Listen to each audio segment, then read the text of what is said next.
हौसला हो तो क्या नहीं पाया जा सकता। इंसान में सच्ची प्रतिभा होनी चाहिए, बस फिर कोई भी कठिनाई उसका रास्ता या उसके बुलंद हौसले को मात नहीं दे सकती। यहाँ हम बात कर रहे हैं एक ऐसे शख्स की जिसने अपने जज्बे को कायम रखा और अपनी मंजिल को पाने का रास्ता बनाया और उसे हासिल भी किया।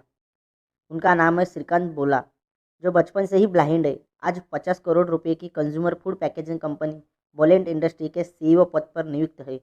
उन्होंने यह कंज्यूमर फूड पैकेजिंग कंपनी बनाकर कई लोगों के लिए एक मिसाल कायम की है। हैदराबाद के श्रीकांत बोला का बचपन कई कठिनाइयों से गुजरा। उनके परिवार की मासिक आय लगभग 1600 रुपये थी।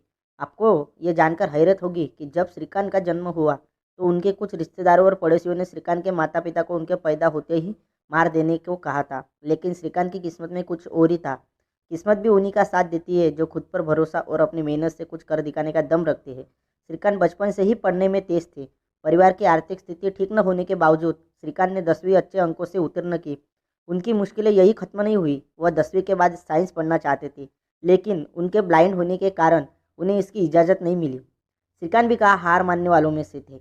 कई महीनों की लड़ाई लड़ने के बाद आखिरकार श्रीकांत को साइंस पढ़ने की इजाज़त मिली और इसी के साथ श्रीकांत देश के पहले ब्लाइंड बने जिन्हें 10वीं के बाद साइंस पढ़ने की अनुमति मिली।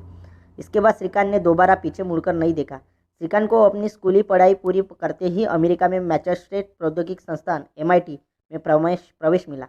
इसी के साथ ही श्रीकांत देश के पहले ऐसे ब्लाइंड स्टूडेंट बने जिन्होंने MIT से शिक्षा प्राप्त की। अमेरिका से अपनी शिक्षा लेने के बाद श्रीकांत ने हैदराबाद में अपनी कंपनी की शुरुआत की।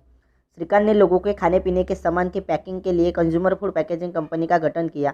इस कंपनी की शुरुआत श्रीकांत ने 8 लोगों की एक टीम से की। उन्होंने इस कंपनी में सबसे पहले आसपास के बेरोजगार लोगों को जोड़ा, जिसमें श्रीकांत ने ब्लाइंड लोगों को काम दिया। जब श्रीकांत की कंपनी अच्छी रफ्तार पकड़ने लगी तो फंडिंग की दिक्कत आना शुरू हुई, लेकिन श्रीकांत इससे पीछे हटने वालों में से नहीं थे। उन्होंने कई फंडिंग कंपनियों से और निजी बैंकों से फंड जुटाकर अपने काम को आगे बढ़ाया। श्रीकांत की कंपनी ने फर्श से अर्श तक का सफ़र तय किया। आज श्रीकांत की कंपनी के तेलंगाना हैदराबाद में 4 प्लांट है, जिसमें हजारों की संख्या में कर्मचारी कार्यरत है। श्रीकांत कहते हैं कि जब सारी दुनिया उनसे कहती थी कि वह कुछ नहीं कर सकते, तो वह उनसे कहते थे कि वह सब कुछ कर सकते हैं। आज जिस मुकाम पर श्रीकांत है, उन्होंने अपनी इस बात को साकार भी कर दिखाया। श्रीकांत कहते हैं कि अगर आपको अपनी ज़िंदगी की जंग जीतनी है तो सबसे बुरे समय में धैर्य बनाकर रखने से सफलता जरूर मिलेगी।